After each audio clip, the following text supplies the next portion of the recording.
The Cult Behind the Gates, Secrets of the Marlowe Estate. A few years ago, I was hired to photograph a charity event at the Marlowe Estate, one of the most exclusive mansions in the Hamptons. The Marlowes were old money, art collectors, philanthropists, always in the press for some donation or gala.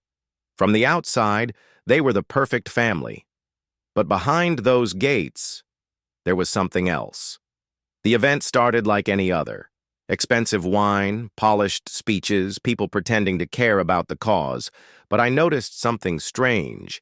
In the east wing of the house, where guests weren't allowed, there were these subtle symbols etched into the molding, circles with intersecting lines like runes or ancient seals. I asked one of the caterers if they'd noticed them before. He gave me a weird look and whispered, "Don't ask about the circle. Just do your job."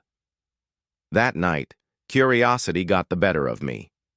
While everyone was busy dancing under the tent, I slipped past a side corridor into the off-limits wing. The air changed. It was colder. The hallway was lined with old oil paintings, all depicting the same woman in different robes, like she was aging in reverse. And at the end of the hall, a locked door with a strange iron crest, the same symbol I saw in the molding. A week later, I went down the rabbit hole. I found an old website for a group called the Circle of Returning. It was full of vague promises about transformation, eternal youth, and breaking through the veil. It claimed to be a spiritual science founded by visionaries, funded by private benefactors. One of those benefactors? Charlotte Marlowe, the family matriarch. Digging deeper, I found a handful of court documents, sealed, most of them. But one anonymous lawsuit had made it online. A former staff member accused the Marlowes of hosting ritual gatherings disguised as retreats. People were required to surrender their phones, sign NDAs, and stay on the property for days. There were rumors of psychological conditioning, isolation, fasting, and identity renewal ceremonies. But the most disturbing part? The lawsuit was dismissed quietly. The accuser disappeared from social media, and the Marlowes kept donating to hospitals and schools, their public image untouched. Then last year, something resurfaced. An encrypted video leaked on a conspiracy forum. It showed a group in white robes, standing in a circle inside a candlelit library. At the center was a woman, bound, blindfolded. She was reciting something in Latin, while Charlotte Marlowe stood over her, holding what looked like an antique dagger. The footage was dark and shaky, but I'll never forget the look in Charlotte's eyes. It wasn't rage. It wasn't joy. It was belief. To this day, no one in the media has reported it. The Marlowes still host fundraisers, still smile for the cameras, but some staff, those who used to work there, refuse to speak on record. One of them told me off the record, "They don't want your money.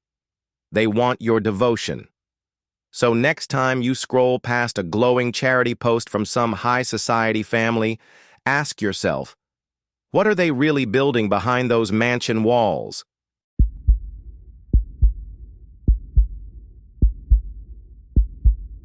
It was supposed to be a routine insurance audit, an aging estate, a locked gallery, and a few dusty paintings. But what the appraiser found inside would uncover one of the most chilling secrets in the art world, hidden in plain sight, inside a billionaire family's private home. The Rothfords were old money, real old. Their estate sat tucked away in upstate New York, a massive stone mansion surrounded by private woods, guarded gates, and rumors. They were known for philanthropy, throwing lavish galas, and loaning rare art to museums. What they weren't known for was theft. It started when their insurance company requested updated records on the value of their private collection. A senior appraiser, someone with decades of museum experience, was sent to document the holdings. He was escorted through the estate by a quiet assistant and eventually led down to a sealed wing known as the gallery. When he stepped inside, he froze. The lighting was dim, but the first thing he noticed wasn't the beauty of the paintings. It was the signatures. One painting bore a striking resemblance to Degas, but it hadn't been seen publicly since it was reported stolen in 1984. Another piece looked like a missing Pissarro, gone since World War II. And in the back corner, nearly covered in dust, was a dark, moody landscape that bore the distinct style of Van Gogh's early Dutch period, a work experts believed had burned in a fire decades ago. The appraiser didn't say a word. He took photos discreetly, logged the works, and left the property quietly that night. What happened next unfolded in the shadows. He contacted the Art Loss Register and Interpol anonymously. Within days, a quiet investigation was opened. Authorities began comparing the Rothfords' private acquisitions with pieces reported missing, some going as far back as World War II, others more recent. But here's where it gets murky. None of the stolen works had been acquired publicly. There were no auction records, no gallery sales. The Rothfords had no provenance documents for most of the paintings, which in the art world is like trying to sell a mansion with no deed. Yet they weren't panicked. When quietly confronted, the family claimed the pieces had been gifted or inherited through private means. They said they had no reason to doubt the artwork's origins. No arrests were made, no public charges filed. Why? Because most of the paintings were quietly returned to museums and collectors in exchange for immunity agreements, negotiated behind closed doors. The Rothfords paid hefty donations and kept the rest of their collection sealed and off-limits. To this day, no one knows how they obtained the art. Some say their grandfather bought from Nazi dealers during the war. Others believe the family used their connections to quietly purchase from underground networks of smugglers and private thieves. One of the paintings, believed to be the lost Van Gogh, was never found again. The appraiser who exposed the gallery left the industry entirely and declined all interviews. And the Rothfords? They're still throwing fundraisers, still collecting, still smiling for the press. But behind those mansion walls, there's a silent truth. Sometimes the most priceless treasures don't hang in museums. They hide in the homes of the people who can afford to keep secrets.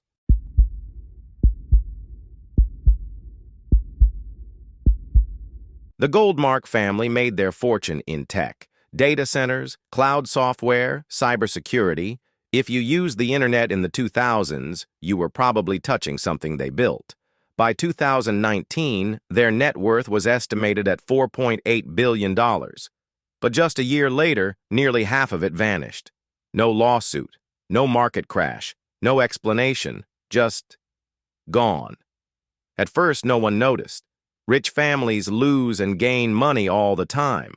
But financial analysts started asking questions. There were strange shifts, properties being sold for below market value, offshore companies suddenly dissolving, and a sudden drop in public filings. Then a whistleblower came forward. A former employee of Goldmark Global Holdings reached out to a journalist under a fake name. He claimed the family had been quietly moving their money offshore for years, through shell companies, dummy trusts, and layered accounts in places like the British Virgin Islands, Cyprus, and even Dubai. On paper, it looked clean, but behind the scenes, it was a calculated vanishing act. He provided screenshots, internal emails discussing asset protection, encrypted transfer logs, and references to something called Vault Sigma. No one knew exactly what Vault Sigma was, but it seemed to be the name of a hidden financial structure designed to make wealth invisible. Why? The theories started piling up. Some believed the Goldmarks were preparing for a massive lawsuit tied to a quiet data breach, one that exposed government records, healthcare databases, even law enforcement systems. Others said they were facing international tax investigations and decided to disappear their fortune before the hammer dropped. But the family? They never commented. They simply vanished from public life. Their estate in the Pacific Northwest was sold to a holding company. Their NYC penthouse was left empty. Their official spokesperson quit without notice. Then, in 2022, a second leak emerged.